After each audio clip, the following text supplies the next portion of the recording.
মোহাম্মদপুরে আলোচিত শীর্ষ সন্ত্রাসী ও মাদক কারবারি চুয়া সেলিম আবারও গ্রেফতার হয়েছেন। বৃহস্পতিবার জেনেভা ক্যাম্পে তার গোপন আস্তানায় অভিযান চালিয়ে তাকে গ্রেফতার করে র্যাব-2। সংবাদ সম্মেলনে র্যাব জানায়, জেনেভা ক্যাম্পের মাদক সম্রাটদের মধ্যে তিনি অন্যতম। তার বিরুদ্ধে হত্যা, মাদক সহ ৩৬টি মামলা রয়েছে। এসব ভয়ঙ্কর আসামিরা কিভাবে দ্রুত জামিনে বেরিয়ে যায় তা নিয়ে প্রশ্ন তোলেন র্যাব অধিনায়ক। ফোটানোর ঝামেলা ছাড়াই নিরাপদ পানির জন্য ঘরে আনুন পিওরিট। কল করুন 16627। মোহাম্মদপুরের জেনেভা ক্যাম্প আইন শৃঙ্খলা বাহিনীর হিসেবে ঢাকায় মাদক বিক্রির অন্যতম হটস্পট এই জায়গা, যার নিয়ন্ত্রণে মাদক সম্রাটরা। এদের মধ্যে শীর্ষ মাদক কারবারি সেলিম আশরাফি ওরফে চুয়া সেলিম। কয়েক মাস আগে গ্রেফতার হলেও সম্প্রতি জামিনে বেরিয়ে আবারও ক্যাম্পে মাদক কারবারের নিয়ন্ত্রণ নিয়েছে সে। বৃহস্পতিবার সকালে ক্যাম্পের গোপন আস্তানায় অভিযান চালিয়ে তাকে ফের গ্রেফতার করা হয়।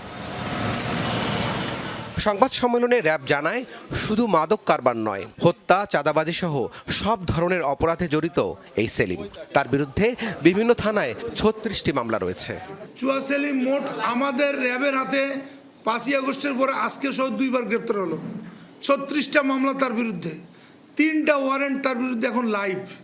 একটা হচ্ছে হত্যা, 2টা মাদক দ্রব্য। হ্যাঁ, সো এই জিনিসগুলো আরও এখন আমরা 2টা মামলা তাকে রুজুর প্রক্রিয়াধীন আছে। একটা হচ্ছে অস্ত্র, একটা হচ্ছে মাদক, হিরোইনের মামলা একটা হচ্ছে। এর আগে অন্তত 10 বার গ্রেফতার হওয়া এই সন্ত্রাসী এত মামলা মাথায় নিয়ে কিভাবে বারবার বেরিয়ে আসছে, প্রশ্ন ছিল র্যাবের কাছে।